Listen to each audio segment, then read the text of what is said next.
I want to echo what's already been said, and I want to thank all of you for being here today. And I certainly want to thank our students who are here today. We typically have students that come be with us each and every year, and this is no exception. So thank you so much for being here. I would like to give special recognition to a young lady that I've known very well. In fact, I've known 37 years as marriage and another maybe 9 months when we got engaged. That's just how quickly she wanted me, but anyway. And that is my first lady, my only lady, and our first lady here in the city of Monroe, my lovely wife, Angela Mayo. Please stand up again.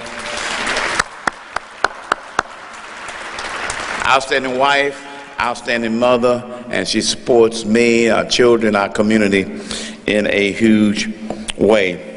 Although they have already been acknowledged, I certainly appreciate our city council members who are here today. I appreciate those that could not attend. I also appreciate our department heads, our division heads, our employees, because they do a great job each and every day. And our city wouldn't be the way it is if we did not have them here. I'm going to move pretty swiftly on this because we want to get you out of here as fast as we can, but at the same time we want to communicate as much as we can to you. What way to start but our budget? And I appreciate Pastor Bradley for praying for us because we know we need prayer. Our budget, I want to commend our department heads because they do a good job each and every year, and you heard Big Al talking about that. Statesman Morale is our department administrator for the city of Monroe, but all of the department heads, they do a great job each and every year. And I'm Monroe proud to say that the city of Monroe is strong. The state of our city is very strong. And I think that that speaks volumes of the things that have been going on for not only this past year, but also for a number of years. We closed out our 2018-2019 fiscal year with a surplus, does that sound familiar? Of more than $150,000. That brings us to a record fund balance of over $14 million. God is good. Now, we've increased our bond rating as well to AA-, and that is very, very significant because it affords us the opportunity to be able to borrow money at a very low interest rate, and that's very, very good. So if you don't have a good bond rating, you could be in trouble. Where other cities are having some challenges as it relates to their budget, and some administrators are coming in from the state, that's not happening here in the city of Monroe. I want to take this time again to thanks to sound fiscal management and the cooperation of our city council and our department heads. And for 16 out of 18 years, we've had a record surplus. We did this despite the up and down nature of the national, state, and also local economy. Just last week, at the Monroe Chamber of Commerce annual banquet, noted economist Dr. Lawrence Scott praised the stability of Monroe's economy, and he predicted an uptick in jobs over the next 2 years, which is very, very positive. Despite a national trend of recession and a historic flood, we are still strong. Governmental accounting experience, conservative budgeting, and teamwork have been and will remain key to our financial stability. One of our greatest responsibilities is the basic services provided to Monroe residents daily. All of them are important because they impact lives, businesses, and our overall quality of life. I want to take a few minutes to talk a little bit about our fire department. This is your Class 1 rated Monroe Fire Department, which first was attained in 2002. It achieved its highest score ever recently during our last rating period. This prestigious designation as one of the best fire departments in the country helps Monroe residents and business owners save money on their annual insurance premium, which is very, very important. I want to commend Monroe Fire Chief Terry Williams and his outstanding personnel. They are making efforts to improve upon our historic score through several things: strategic planning, increased training and equipment, and facility upgrades. One of those facility upgrades will be the construction, and we're very, very proud of this, of a new $2.1 million fire station, which will be located in the current spot, which is on Briard Street. The Brioche Street Fire Station serves a portion of not only that particular area, but also Midtown Monroe. Once completed, the new and modernized facility will be over 3,200 square feet larger than the 61-year-old station that it is replacing. I'm going to go to our police department, and I want to commend our retired Monroe Police Chief, Eugene Ellis, because he worked very hard leading the department.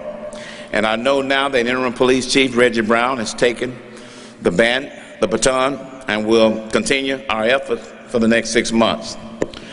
Crime and public safety are a top priority for me and my entire administration. Monroe, like virtually every municipality, has challenges when it comes to crime. However, we have men and women who walk that thin blue line every day to protect and also to serve the people of the city of Monroe.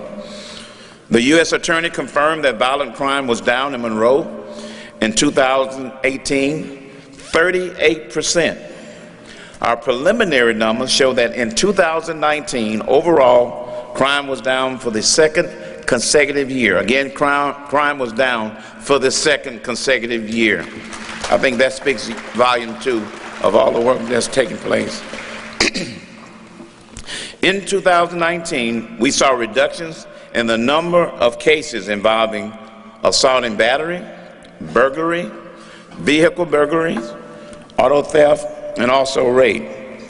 However, that progress is being overshadowed by spike and homicides. We had 7 more in 2019 than in 2018 for a total of 13.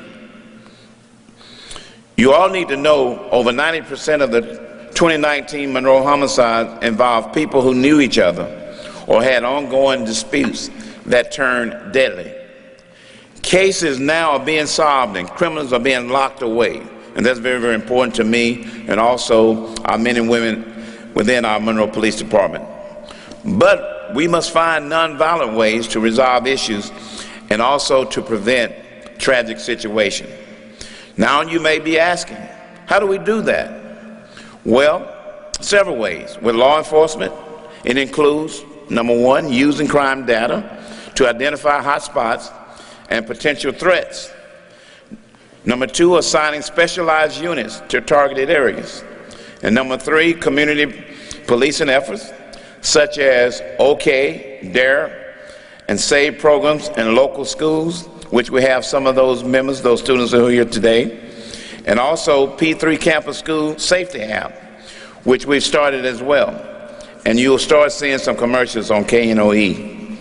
I want to give special thanks to Monroe School Superintendent Dr. Brent Vadrine, who's here today, and the Monroe City School Board. I saw the president of the board and perhaps some other board members for partnering with us to implement this school safety app in all of Monroe City schools.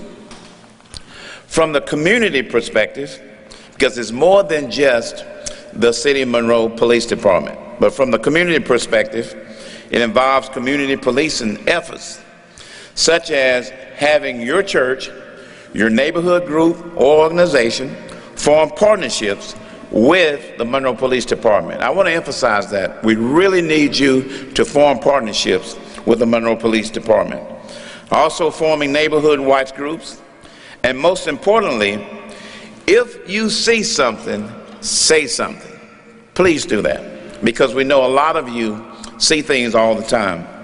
And I want you to know that our city is safe. Yes, we do have some challenges, but it will be a lot safer as we continue working together.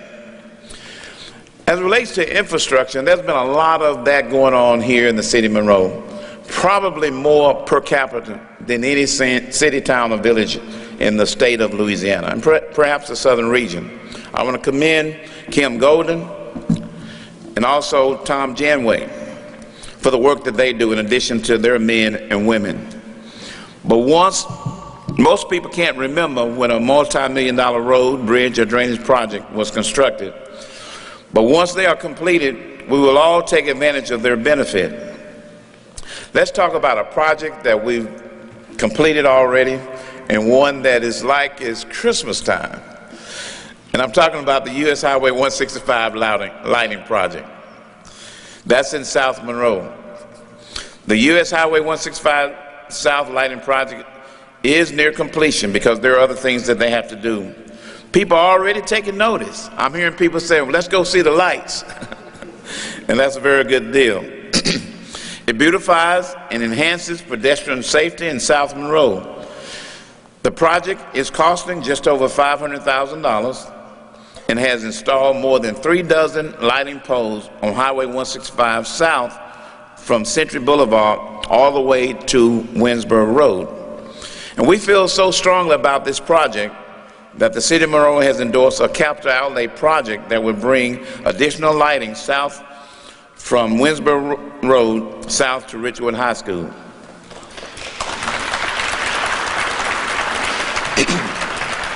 Yes, safety is very important. You have a lot of people working together on this.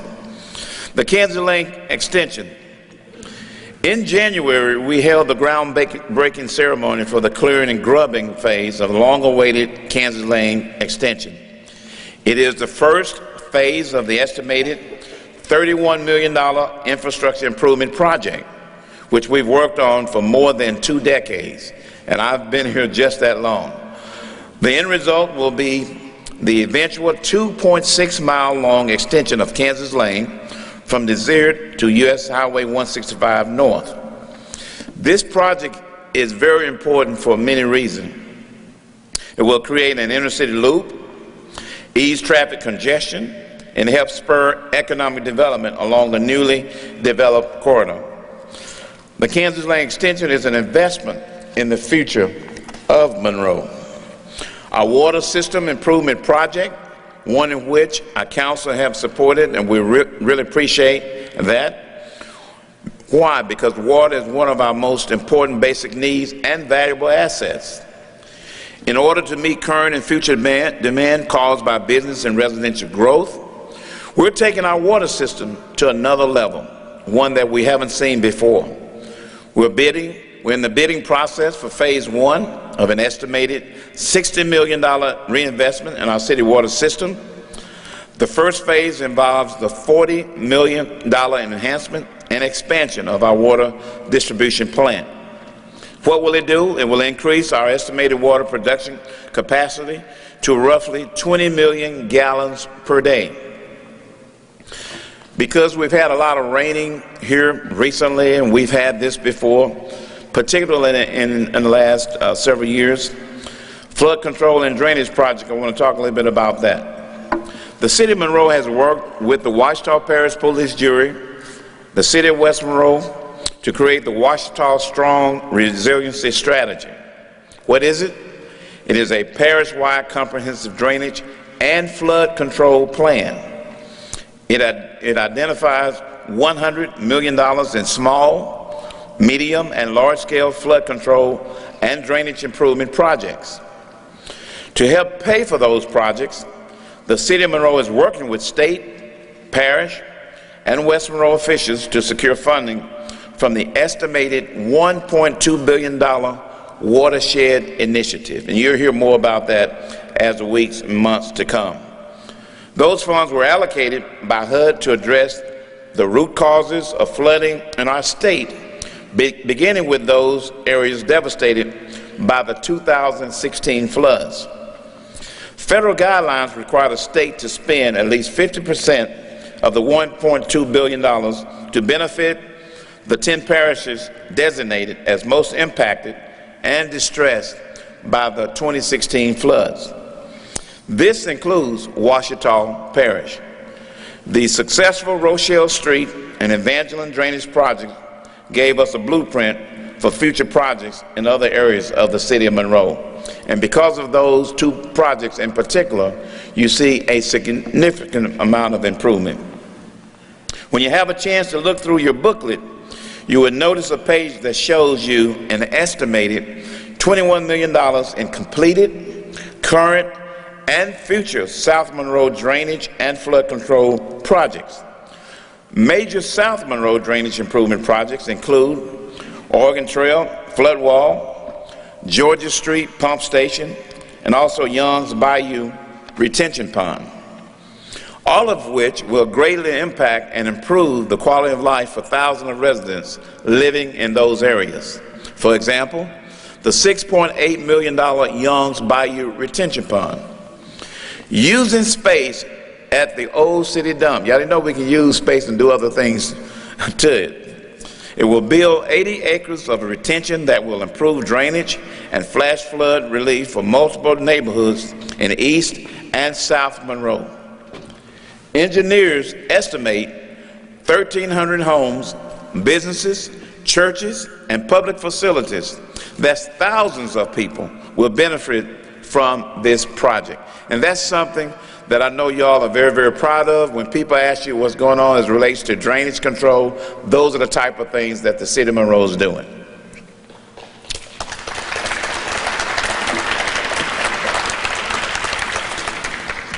And one of the areas that's more talked about than anything is economic development, and rightfully so.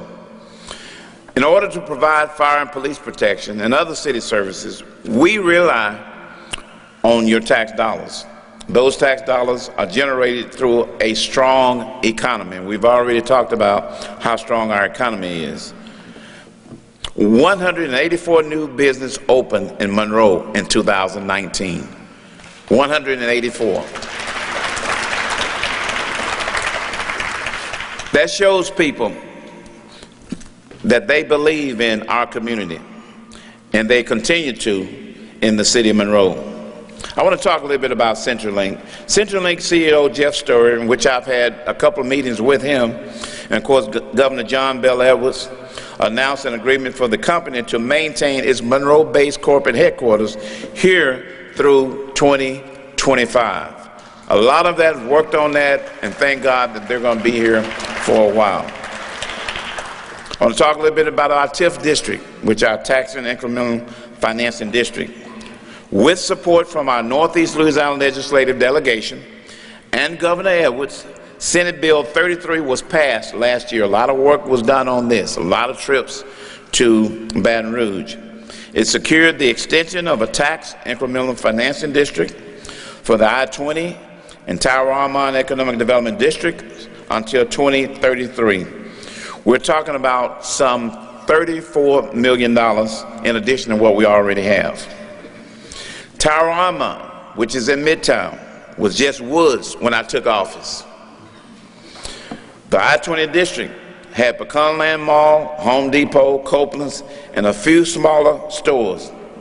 Over the past 6 years alone, 169 new businesses have opened in just those two corridors. Receiving an extension of our TIF designation will pave the way for more than $34 million in future infrastructure improvements in those sectors, which means more business growth and jobs for the Monroe economy. When you consider the Southside Economic Development District, 3 of our 4 economic development districts now have revenue streams. We're able to get a hotel tax for the Southside Economic Development District, and my administration is committed to helping the vibrant Downtown Economic Development District create a revenue stream of its own to ensure ongoing business growth in that important sector. Workforce development, which is part of economic development. An important part of our economy is local workforce development. Delta Community College opened their $8.2 million state-of-the-art Advanced Technology Center. It will prepare Delta students for high-demand 21st century jobs. Construction is well underway for the VCOM Medical School on the campus of ULM. In addition to the construction jobs, the new facility is estimated to have at least a $60 million annual impact on our local economy.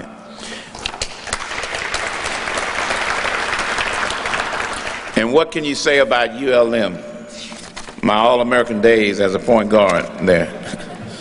Coach Vine is out there. I want to thank Dr. Nick Bruno. I know he was here earlier. I don't know, I can't see out here now, but he has done a wonderful job as the president of ULM for the last several years.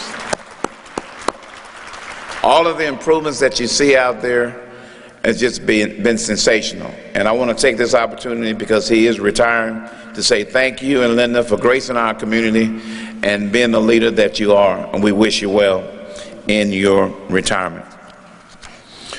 Robert Johnson, our Community Affairs Director, is busy along with his men and women working extremely hard with the zoo, the museum, parks and rec, centers, golf course, and here in the Civic Center. I want to thank them for hosting this today. But the game-changing project, which is a defining moment for our city, in which when we surveyed, most people said they like to see this, but it is a political issue here in our community. And I'm talking about a new proposed event center. When I talk to residents, they say they want to see more jobs. They want to see entertainment, and they want to see other options in Monroe. Many people want to see even more activities along our beautiful riverfront, the same in which they see in other cities. And I agree with them 100%, which means maintaining the status quo is not an option. Just as we're taking 21st century approaches to enhancing our city airport, our water system, public safety, and drainage improvements, we need a 21st century entertainment district in the city of Monroe.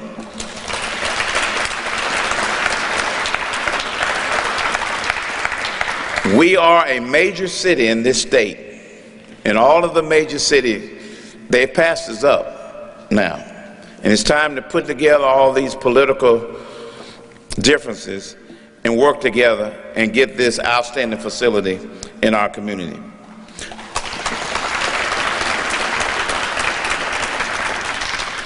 I have a three-word solution: downtown event center. It means having a state-of-the-art facility along the riverfront, 1,100 jobs. That's 600 construction jobs and 500 permanent jobs, plus sales taxes coming to our community. Multi-million dollars estimated annual economic impact. That's in the pro forma that's already been done. Conventions, concerts, sporting events, amateur sports, and much more. This will help bring more synergy, new shops and jobs, and secure Monroe's future as the entertainment hub of Northeast Louisiana.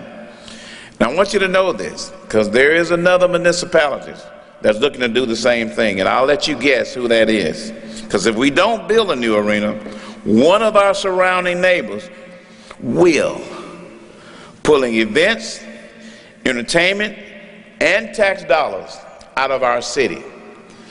This facility, in which we've used for many years, is cold in here now because the heat's out. But this facility will be a ghost town, as the Horse Pavilion has been. So I want you to remember that. Our last hurdle is sponsorship and naming rights. Then I'll be ready to ask the City Council and the full public to move forward with this transformational project.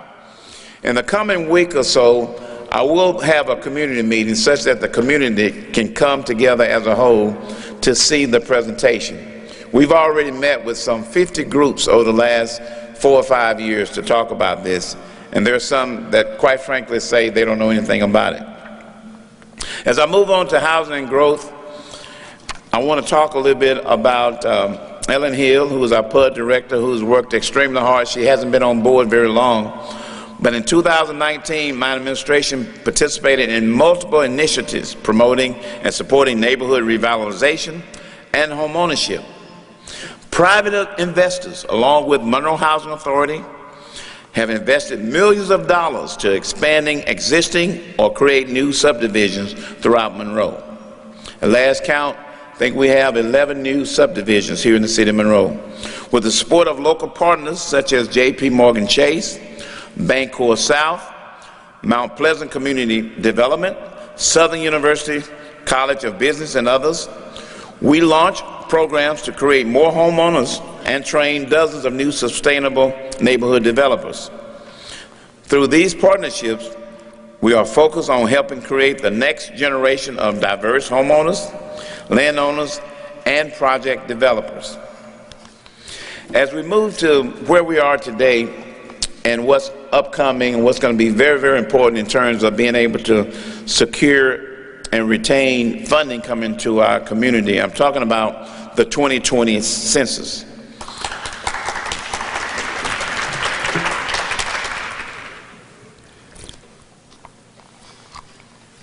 Although it occurs once a decade, the U.S. Census is one of the most important civic activities we can participate in. We know that many people think the census is not important, and others even think the government is trying to spy on them. We've experienced that. However, the reality is the census is very important. The population numbers gathered from the census are used to draw congressional lines, state legislative districts, and city council, school board, and police jury districts. The census has a tremendous economic and social impact. Over $675 billion is annually distributed to state and local government based on the census numbers. People ask me why community development block grant monies decrease. It's based on our population.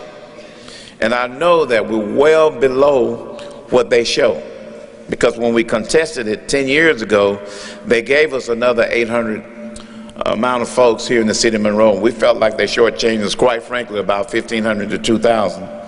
That money is used to help in areas such as education, healthcare, transportation, senior citizens, veterans, social services, and emergency response.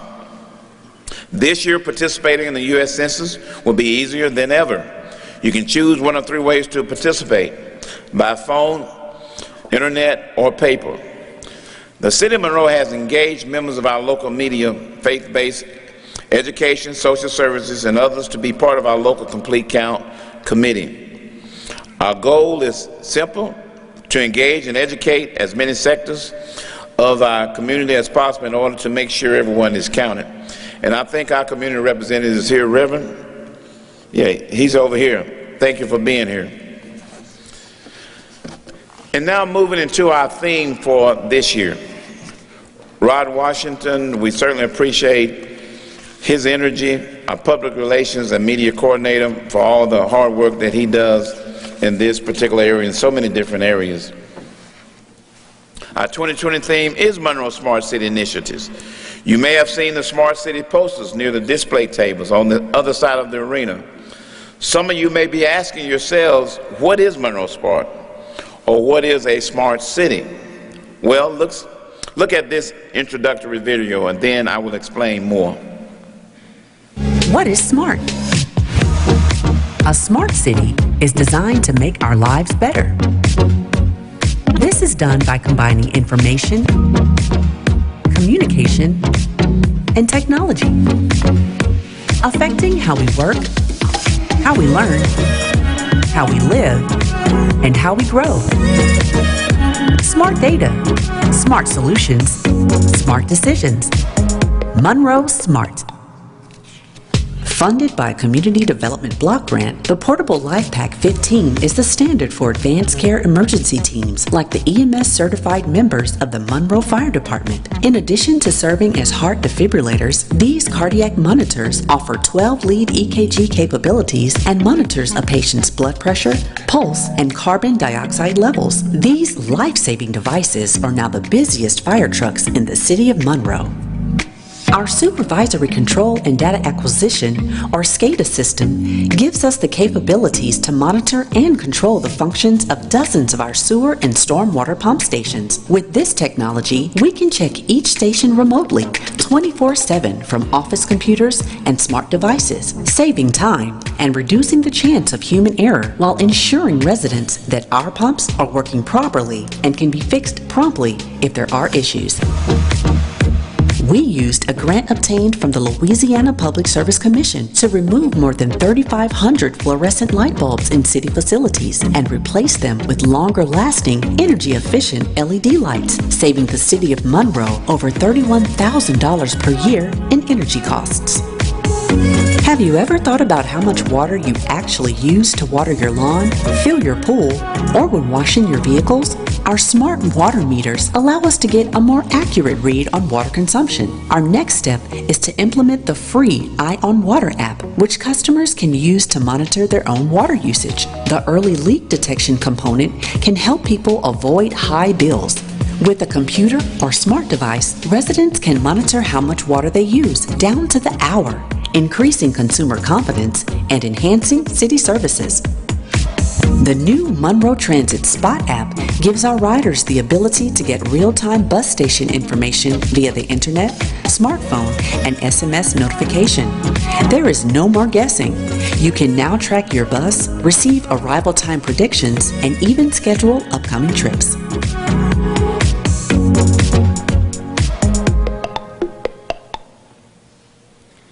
How do you like that? Being a 21st century city is about combining technology, information, and civic engagement to make our city better.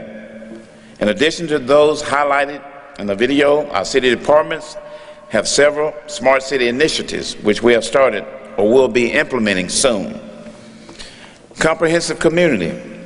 In addition to improving the youth programs we offer, we will launch a pilot program for our community centers to become a hub that provides residents with access to comprehensive services. These include bill payments, after-school tutoring, health screening, adult education, and much more. Digital art entries. Our massive Museum of Art can now accept online entries from all over the world for its annual juried competition. Not only does it save man-hours for museum workers and judges, this eco-friendly approach reduces the carbon footprint that would be created by mailing in and delivering entries. Social media. We all know a little bit about that because it's a powerful tool. In addition to using our city website, we encourage you to join our over 71,000 followers on our various Facebook, Instagram, and Twitter pages. We share important notifications, promote events, and live stream press conferences, groundbreaking, and ribbon cuttings to consistently engage and inform the public. GIS mapping. GIS mapping technology is used by every city department for research, planning, and development of projects.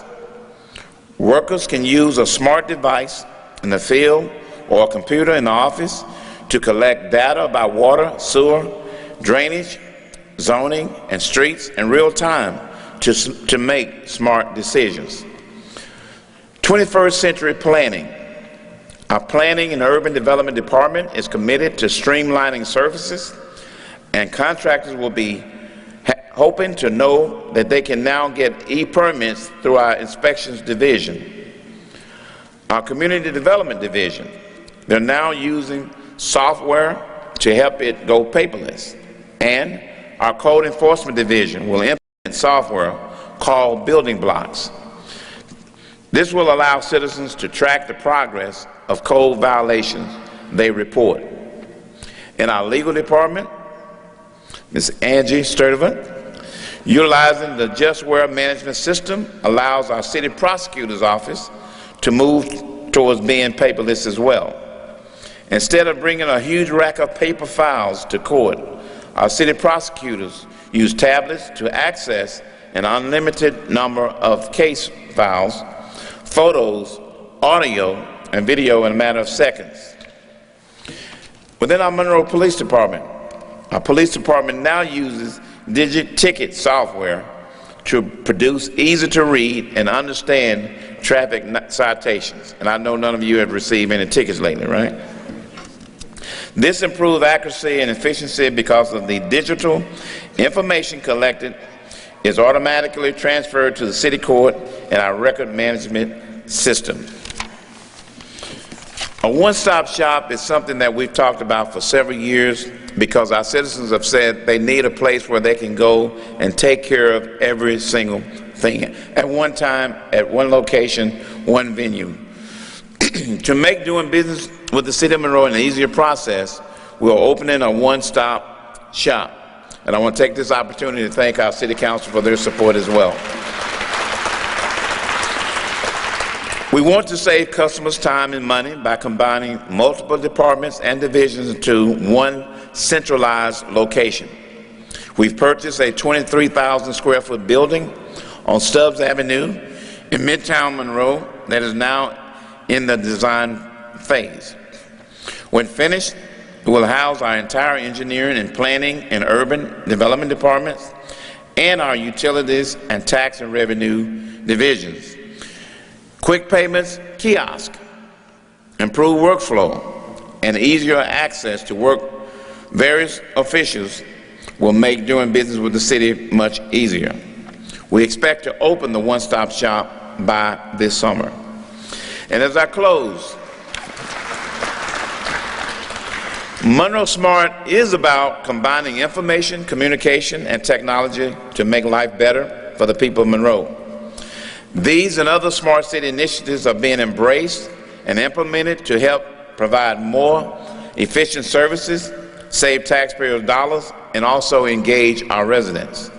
Major cities across the country are embracing the smart city concept. This is the future, and we're ready to embrace it, just as we are embracing and addressing our challenges, just as we are embracing and improving our infrastructure, just as we are embracing and expanding our economy, just as we are embracing our public safety. Yes, our state of our city is strong, and as we continue working together, our future will be even stronger. So may God continue to bless all of you and keep you in His care. Thank you for coming today, and thank you for being Monroe proud.